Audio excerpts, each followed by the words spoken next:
Hi, I'm Stacey Hyde, and I'm back for another episode of Better Financial Health in 15 minutes or less.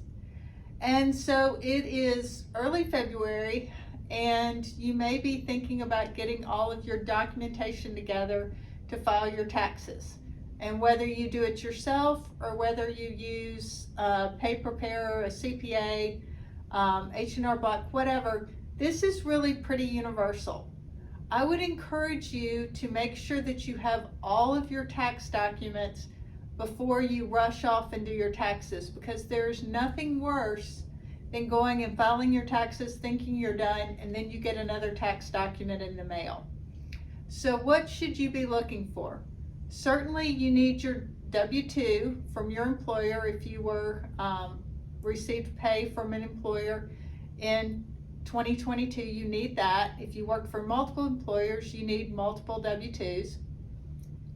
Also, if you took a distribution from a retirement account, you will get a 1099 from that. Some people get concerned if maybe you changed employers last year and you get a 1099 from that 401k, but you're like, but I rolled it over.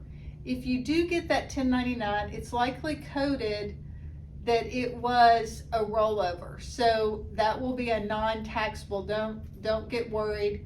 If you are worried about it, you can get the copy of the information that you use to roll it into your new employer plan, maybe a copy of the check where it's payable to your new employer plan. Put that with it as documentation if you're using a paid preparer. If you're using TurboTax, the software, it'll walk you through it. You can say you rolled it over and the forms will get filled out correctly.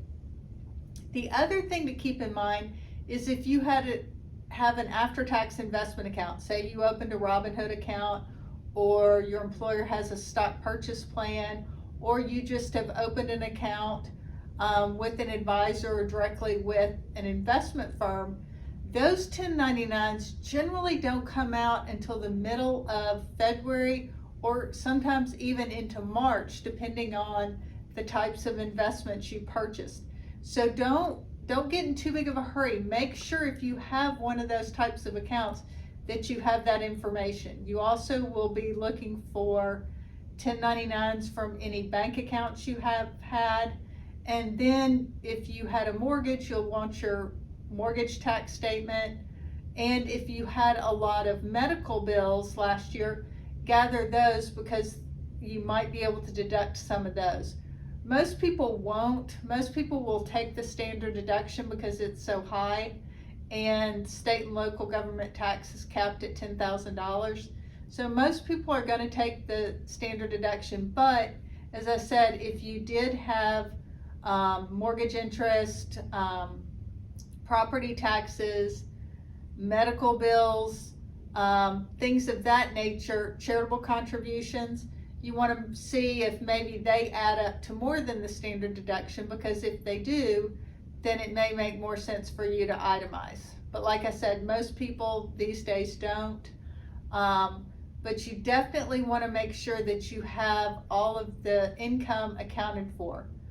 If you took a hardship withdrawal from your retirement plan, you'll definitely going to make sure you have that 1099, because that's going to go on a special form that shows you did that. If you did a Roth conversion last year, that's going to require you to fill out an additional tax form, so you want to make sure that you tell your preparer about that as well. So all of these things factor in, and you really want to make sure you have all this information together before you hit file on your tax return. Yes, you can amend your return, but it's painful.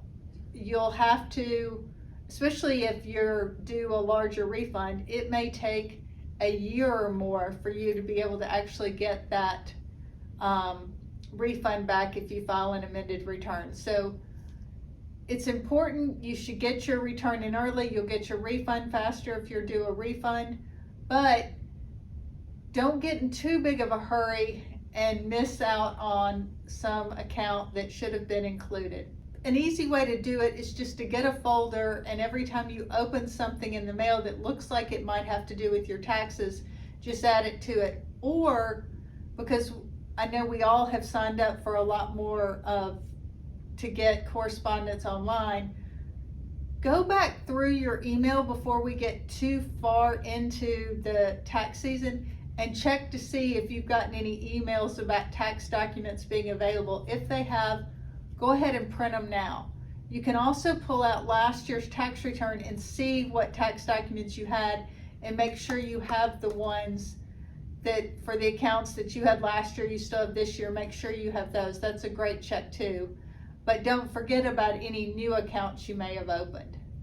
So that is the easiest way to make tax season a little less painful, less time consuming, and to give you more time to enjoy the spring that will be here really before we know it, and not be scrambling to get your taxes done. Thanks for tuning in. This has been another episode of Better Financial Health in 15 Minutes or Less.